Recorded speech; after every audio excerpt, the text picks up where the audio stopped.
নমস্কার সকল গল্পপ্রেমী ও সাহিত্যপ্রেমী শ্রোতা বন্ধুদের আমার অনেক স্বাগত। আমার আজকের নিবেদন বিভূতিভূষণ বন্দ্যোপাধ্যায়ের একটি ছোট গল্প ভৌতিক পালঙ্ক।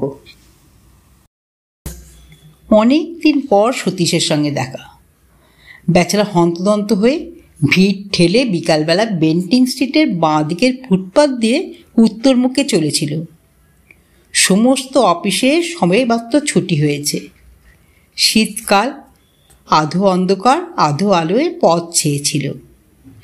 ক্লান্ত ধেয়ে ছ্যাগড়া গাড়ির মতো ধীরে ধীরে পথ ভেদ করে চলেছিলাম। সহসা সতীশের জামাটা চেপে ধরে চিৎকার করে উঠলাম, আর সতীশ যে!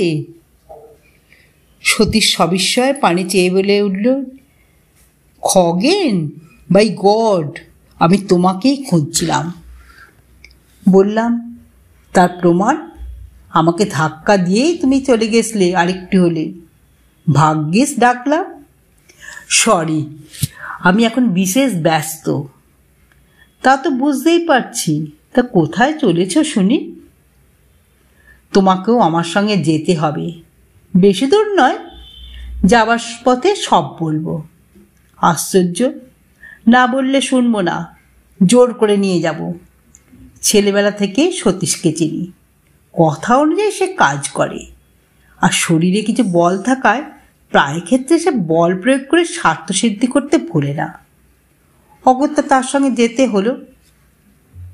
তার গন্তব্যস্থান খুব নিকটেই ছিল এবং সে তার উদ্দেশ্য খুব সংক্ষেপে ব্যক্ত করল। সেদিন সকালে খবরের কাগজে কেনা বেচার কলমে একটি বিজ্ঞাপন ছিল। একটি অতি আধুনিক এবং রহস্যজনক চীনদেশীয় খাট অধিক মূল্যদাতাকে বিক্রয় করা হইবে। জগতে ইয়া অদ্বিতীয়, সুযোগ হারাইলে অনুশোচনা করিতে হইবে। সতীশ তার পকেট থেকে বিজ্ঞাপনটি বার করে বলল, পড়ো। বুঝলাম, তা রহস্যজনক শব্দটার মানে কি? ওইটাই তো আমাকে ভাবিয়ে তুলেছে। কোনো হদিশ করে উঠতে পারছি না। সতীশ চলছিল রাস্তার নাম দেখতে দেখতে। হঠাৎ সে লাফিয়ে উঠল, পেয়েছি, এই গলি। সন্ধ্যা স্তিমিত আলোকে সেই গলির পানে তাকিয়ে আমার সারা শরীর কেন জানি না এক প্রকার শিহরণ জাগল। চীনা পল্লীর চীনা আবহাওয়ায় রহস্যজনক খাট। সতীশের হাতটা ধরে বললাম, খাটে কাজ নেই সতীশ, চলো ফিরে যাই। আমার বাঙালি খাট বেঁচে থাকুক।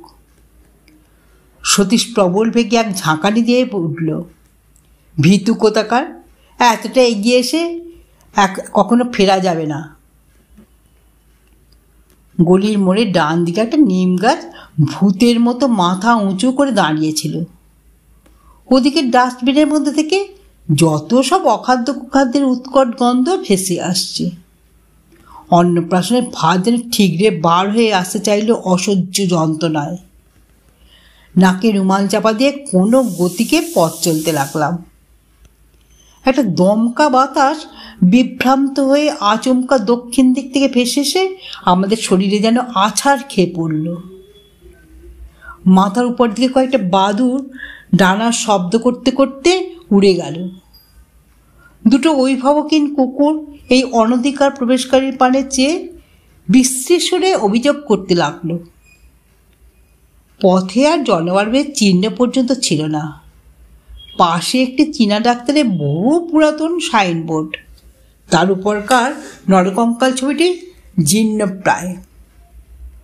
কোথা থেকে একটি পিয়ানোর অস্পষ্ট সুর ভেসে আসছিল। শীঘ্রই আমরা আমাদের নির্দিষ্ট গৃহে এসে পৌঁছলাম। অমন বাড়ি আমি আর জীবনে দেখিনি। ইট বার করা পঙ্গু প্রায় বহু প্রাচীনকালের সাক্ষ্য নিয়ে দাঁত বার করে দাঁড়িয়ে আছে। হয়তো নবাব আলীবর্দী খান আমলে এই বাড়ির ভিত্তি স্থাপন হয়েছিল। ভাঙা ফটক দিয়ে অতি সন্তর্পণে ভিতরে প্রবেশ করলাম। বাড়ির ভিতরে গিয়ে আমি অবাক হয়ে গেলাম, এত লোক এখানে কোথা থেকে এলো? যে নির্জন নিস্তব্ধ গলি আমরা পিছনে ফেলে আসলাম, সেখানে কারো ছায়া পর্যন্ত খুঁজে পাইনি। ভৌতিক কাণ্ড নাকি? সকলের মুখে কৌতূহলের ছাপ বর্তমান। নানা জাতির লোক সেখানে সমবেত হয়েছিল। এতগুলি লোক, কিন্তু কারোর মুখে একটি কথা নেই। ছুঁচ পড়লে পর্যন্ত তার শব্দ শোনা যায়। ঘণ্টাখানেক পর একটি বৃদ্ধ মোটা চীনা আমাদের পথ প্রদর্শন করে নিয়ে গেল। তার মাথায় একটি চুলও কাঁচা ছিল না। তার সামনের ওপরে দুটি দাঁত সোনা দিয়ে বাঁধানো, আর বাঁ হাতের উল্কিতে একটি ভোজালির ছবি। সে আমাদের ইশারা করে অনেকগুলি ঘর পার করে সে ঘাটের ঘরে নিয়ে গেল। বাড়িটি একটি দুর্ভেদ্য দুর্গের মতো, চারিদিকে গোলক ধাঁধা। হ্যাঁ, খাট বটে। অমন খাট আমি জীবনে আর দ্বিতীয়টি দেখিনি। খাট আমি অনেক দেখেছি, কিন্তু ঠিক ওই রকম আশ্চর্য চীনা খাট সেই প্রথম এবং শেষ দেখলাম। তার অপূর্ব ভাস্কর্য, অপূর্ব কারুকার্য। একপাশে ভগবান বুদ্ধের ধ্যান গম্ভীর প্রশান্ত মূর্তি। আয়তনের খাটটি বিশেষ বড় নয়, দুটি মানুষ বেশ আরামে শুতে পারে। আবার আশ্চর্য, সেই খাট বাড়িয়ে 10 জনের জায়গা করা যায়। দেখে চমকে গেলাম। সকলের সঙ্গে দর কষাকষি হতে লাগলো। ওই সামান্য একটা কাঠের খাটের প্রতি সকলের মন আকৃষ্ট হয়েছিল। কিনবার জন্য সকলের কী সে আকুলতা! দাম হু হু করে বাড়তে লাগলো। শেষে সতীশের ভাগ্যেই ওই খাটটি জুটল 1500 টাকায়। সেই খাট নিয়ে বাড়ি ফিরতে সতীশের প্রায় 10টা বাজল। যে দেখল সেই বলল, চমৎকার। সেখান থেকে খাওয়া দাওয়া করে আমি বাড়ি এলাম।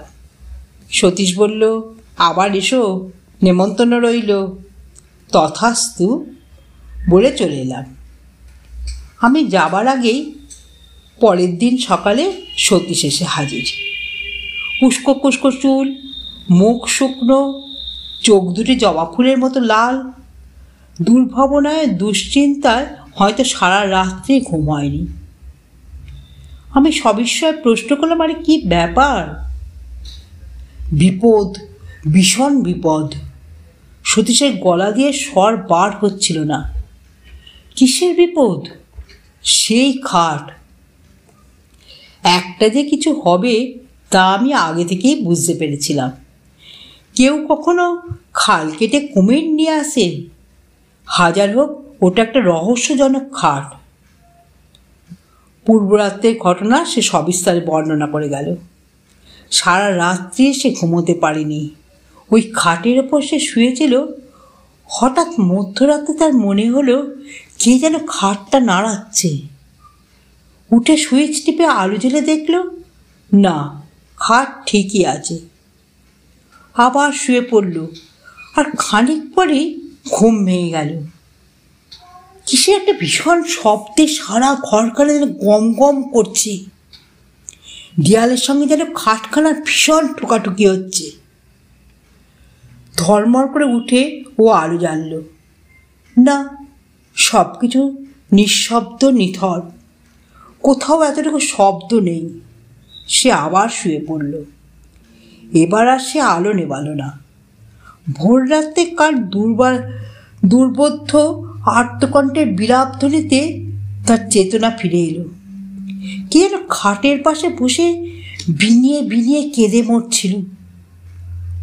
আমি বললাম, বলেছিলাম তো তোমায় প্রথমেই, ও খাট কিনে কাজ নেই।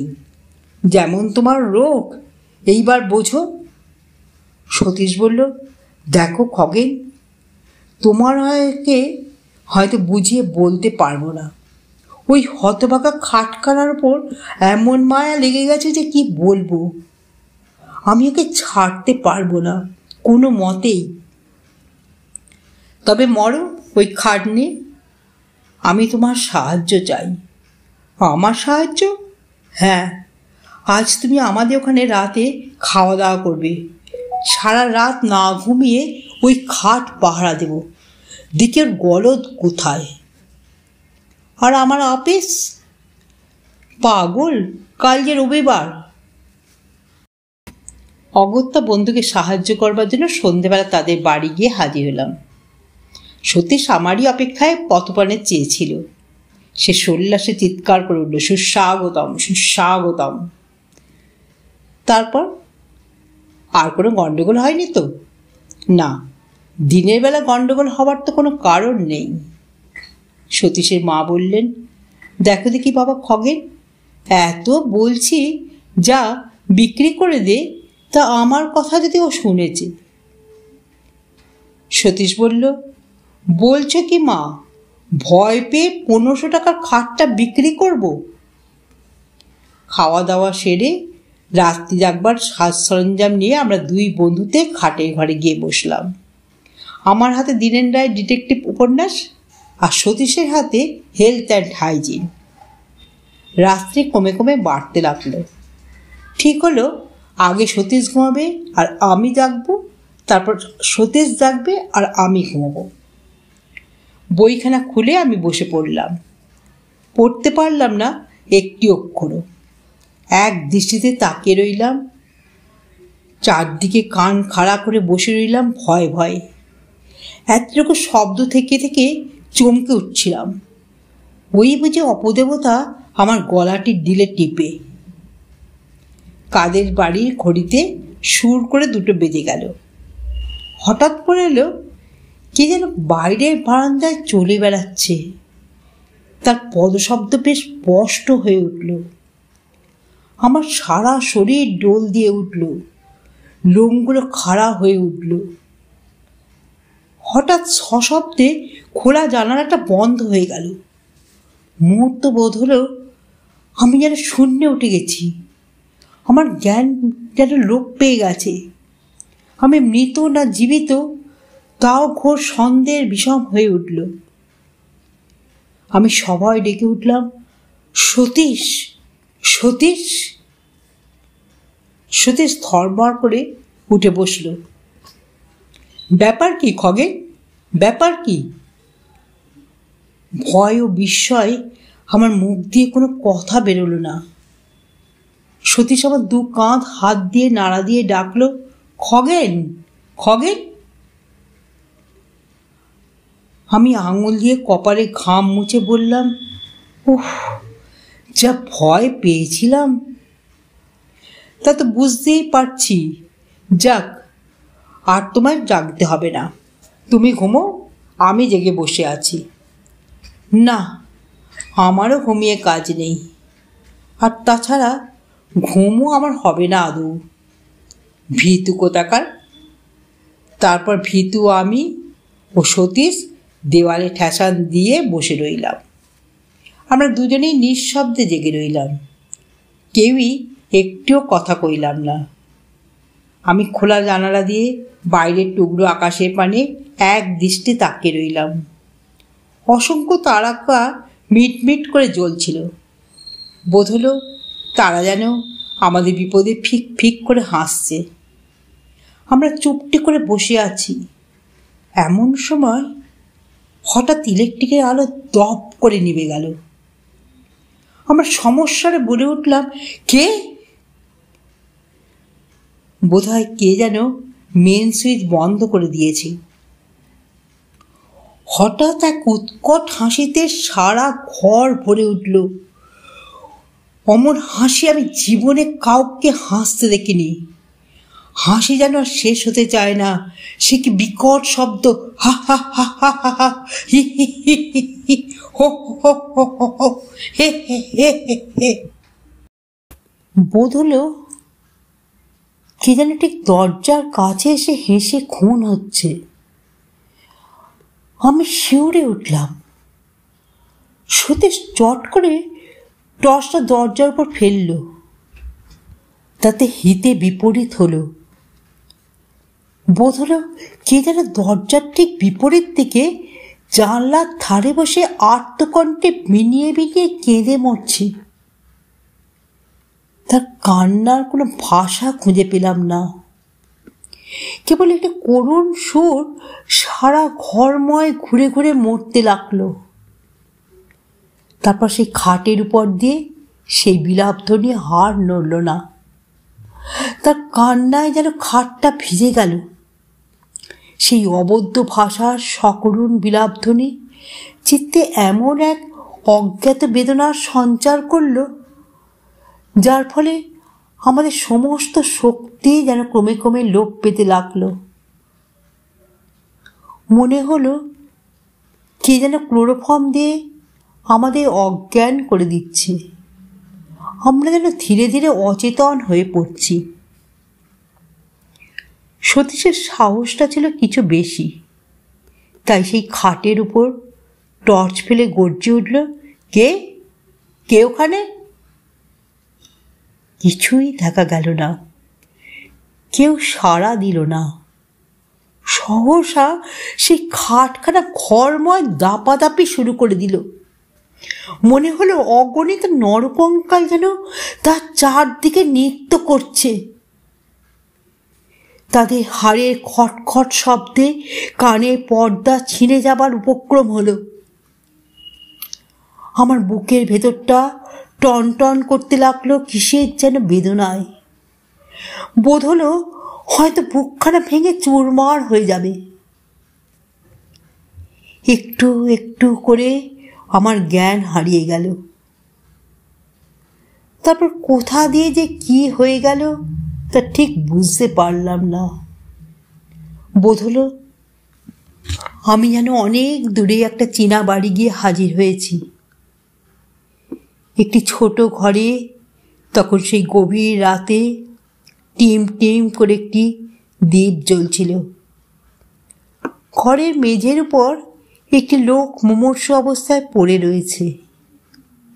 একটা ছেঁড়া মাদুরের ওপর তার সেই রোগ পাণ্ডুর মুখখানা দেখে আমার বড় দয়া হলো।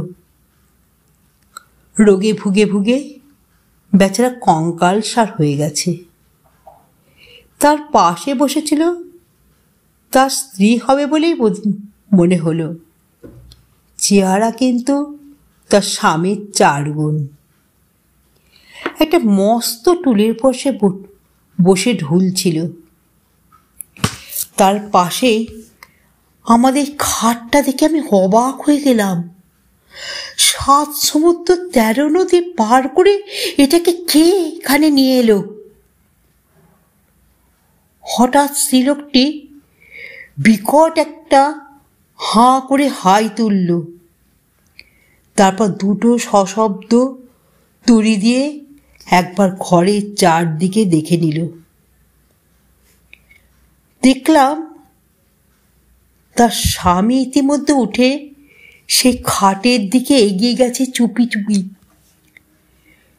চকিতে বৃদ্ধা বা ক্রুদ্ধা ভাগিনীর মতো তার স্ত্রী তাকে জোর করে খাট থেকে নামিয়ে বিছানায় ফেলে দিলে। সে ভীষণভাবে গর্জন করে উঠতে লাগলো, আর তার স্বামী ব্যাকুলভাবে অনুনয় করতে লাগলো ওই খাটের পানে অঙ্গুলি সংকেত করে। বোধ হলো সে চায় খাটে উঠতে, কিন্তু তার স্ত্রী তাকে কিছুতেই উঠতে দেবে না। উত্তেজনায় কাঁচতে কাঁচতে তার মুখ দিয়ে এক ঝলক রক্ত বেরিয়ে গেল। আমি শিউরে উঠলাম। তারপর লোকটার মাথাটা বিছানায় লুটিয়ে পড়ল, আর সে উঠল না। তার স্ত্রী তার পাশে বসে বিনিয়ে বিনিয়ে কাঁদতে লাগল। যখন জ্ঞান ফিরল, দেখলাম ভোরের আলোয় চারদিক ভরে গেছে। দেখলাম সতীশের মা আমার চোখে মুখে জলের ছিটে দিচ্ছেন। তিনি আমার জ্ঞান ফিরে আসে দেখে বললেন, খগেন, বাবা খগেন। আমি বললাম, আমি কোথায়? নিচের ঘরে। সতীশ কোথায়? সতীশের এখনো জ্ঞান হয়নি। তারপর শুনলাম রাত্রি 4টে নাগাদ আমরা নাকি দুজনে সদর দরজায় এসে মাটিতে পড়ে গিয়ে গোঁ গোঁ করতে থাকি। সতীশের মা বাইরে এসে এই অবস্থা দেখে চিৎকার করে কাঁদতে আরম্ভ করে দেন। পাকা 3 ঘন্টা তদারক করার পর আমাদের জ্ঞান হয়। ডাক্তার এসে বলে গেছিল ভয়ের কোনো কারণ নেই, একটা সাডেন শক আর কি। জ্ঞান হলে একটু ব্রোমাইড দিলেই সব ঠিক হয়ে যাবে। সতীশের জ্ঞান হতে সেও সেই আমারই মতো অবিকল উদ্ভট স্বরে কথা বলে গেল। আমিও বিস্ময় সকলের পানে তাকিয়ে রইলাম। সতীশের মা বললেন, আগে ওই সর্বনেশে খাট বিদায় কর বাবা। খাট বিক্রি একটা বিজ্ঞাপন দেওয়া হলো। পরের দিন বিকালে অসংখ্য লোক বাড়ি ছেয়ে গেল। খাটটা বিক্রি হলো শেষ পর্যন্ত 2000 টাকায়। এক ইহুদি সেটা কিনে নিয়ে গেল। যাক, মাছ থেকে কিছু লাভ হলো। বিক্রি না হলে শেষ পর্যন্ত হয়তো ওটা বিলিয়ে দিতে হতো। এখনো মাঝে মাঝে সেই রহস্যজনক খাটের কথা ভাবি। একবার মনে হয় সেটা এখন কার কাছে আছে খোঁজ করি।